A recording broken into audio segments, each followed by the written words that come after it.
तो Maharashtra engineering admission का time फिर आ गया है और ये सेंट्रलाइज्ड एडमिशन प्रोसेस मतलब कैप इसके लिए जो ज़रूरी दस्तावेज़ों की लिस्ट है वो देखकर कई बार स्टूडेंट्स थोड़े परेशान हो जाते हैं। हाँ, वो लिस्ट लंबी तो लगती है। आज हमारे पास वही लिस्ट है तो सोचा कि चलो इसे ठीक से समझते हैं। हाँ। हमारा मकसद साफ है, ये जो पूरी प्रक्रिया है इसमें कौन कौन से कागजात लगते हैं वो सब जानना ताकि तैयारी एकदम पक्की रहे, कोई चीज छूट ना जाए। तो चलिए शुरू करते हैं। बिल्कुल।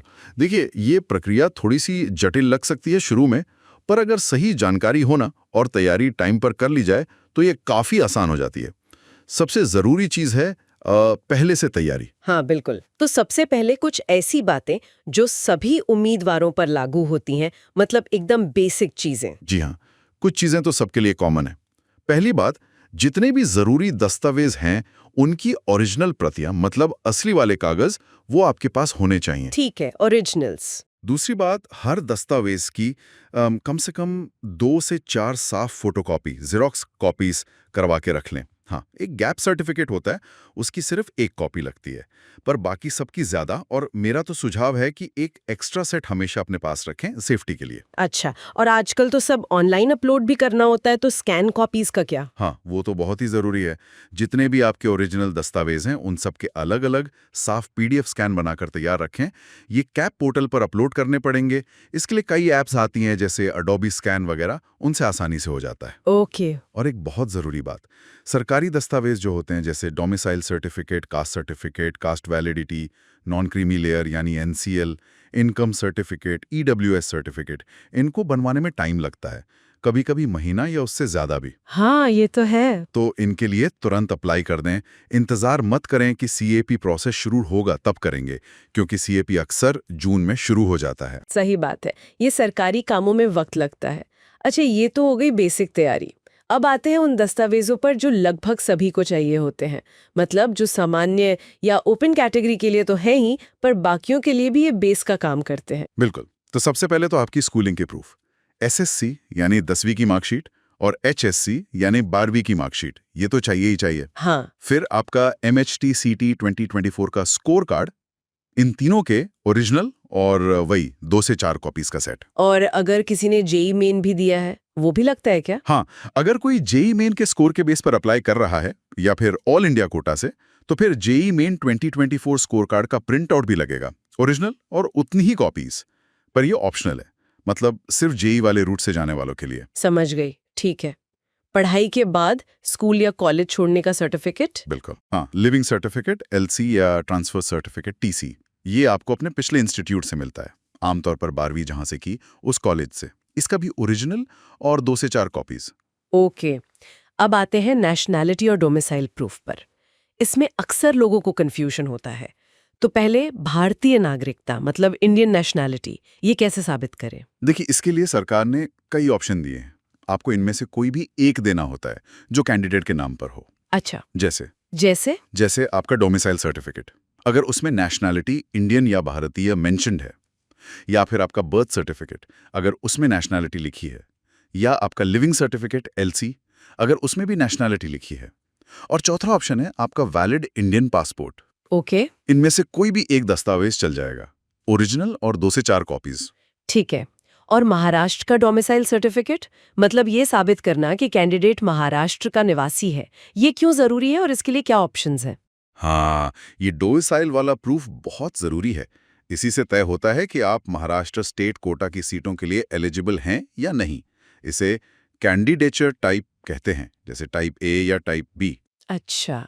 इसे साबित करने के लिए भी कुछ ऑप्शन हैं। इनमें से भी कोई एक चाहिए होता है। पहला तो महाराष्ट्र सरकार का जारी किया हुआ डोमिसाइल सर्टिफिकेट। ये कैंडिडेट का हो सकता है या कुछ केस में पेरेंट्स का भी, वो नियमों पर निर्भर करता है। दूसरा, कैंडिडेट का बर्थ सर्टिफिकेट जिसमें जन्म की जगह महाराष्ट्र में साफ साफ लिखी हो। तीसरा, कैंडिडेट का लिविंग सर्टिफिकेट एलसी जिसमें जन्म की जगह महाराष्ट्र में क्लियरली मेंशन्ड हो। पर क्या बर्थ सर्टिफिकेट या एलसी को डोमिसाइल की तरह इस्तेमाल करने में कोई और शर्त भी है? हाँ, इसमें एक पेच है, ये ध्यान रखना जरूरी है।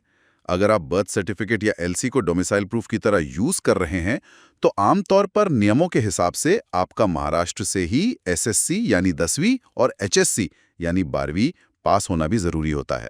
ओ। अच्छा, इसीलिए जो प्रॉपर डोमिसाइल सर्टिफिकेट होता है वो ज्यादा सीधा प्रूफ माना जाता है। इन सभी की भी ओरिजिनल और 2-4 कॉपीज लगेंगी। समझ गई। अच्छा, एक और सिचुएशन होती है, अगर किसी ने 12वीं के बाद ड्रॉप लिया हो, मतलब पढ़ाई में गैप आ गया हो तो? हाँ, ये भी होता है। अगर HSC यानी 12वीं पास करने और इंजीनियरिंग में एडमिशन लेने वाले साल के बीच में गैप है, तो आपको एक गैप सर्टिफिकेट या हलफनामा एफिडेविट बनवाना पड़ता है। ओके।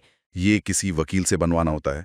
इसमें बताना पड़ता है कि गैप क्यों हुआ, और इसकी खास बात यह है कि इसकी ओरिजिनल के साथ सिर्फ एक ही फोटोकॉपी जमा करनी होती है। सिर्फ एक? हाँ, अच्छा, तो ये थे वो दस्तावेज जो लगभग हर किसी को चाहिए। अब बात करते हैं रिजर्व्ड कैटेगरीज की। महाराष्ट्र में अलग-अलग आरक्षण श्रेणियां हैं, तो अगर कोई कैंडिडेट पिछड़ा वर्ग, मतलब VJ, DT, NTA, NTB, NTC, NTD, OBC, SBC, SEBC, तो उन्हें इन जनरल डॉक्यूमेंट्स के अलावा और क्या चाहिए होगा? हाँ, तो इन कैटेगरीज के कैंडिडेट्स को वो सारे दस्तावेज तो चाहिए ही जो हमने अभी डिस्कस किए, मतलब 1 से 8 तक उतनी ही कॉपीज के साथ। लेकिन उनके अलावा 3 और बहुत जरूरी दस्तावेज लगेंगे। पहला, जाति प्रमाण पत्र, कास्ट सर्टिफिकेट। ये कैंडिडेट के नाम पर होना चाहिए, जिससे पता चले कि वो किस रिजर्व्ड कैटेगरी से हैं। दूसरा, जाति वैधता प्रमाण पत्र, कास्ट वैलिडिटी सर्टिफिकेट। ये बेसिकली आपके कास्ट सर्टिफिकेट को वेरीफाई करता है। इसको बनवाने में काफी टाइम लग सकता है, तो इसकी प्रोसेस जल्दी शुरू कर देनी चाहिए। हाँ, वैलिडिटी में टाइम लगता है, सुना है। तीसरा, नॉन क्रीमी लेयर सर्टिफिकेट। ये सर्टिफिकेट दिखाता है कि कैंडिडेट पिछड़े वर्ग के उस इनकम लिमिट के अंदर आता है जिसे आरक्षण का फायदा मिलता है, और ये सर्टिफिकेट 31 मार्च 2026 तक वैलिड होना चाहिए।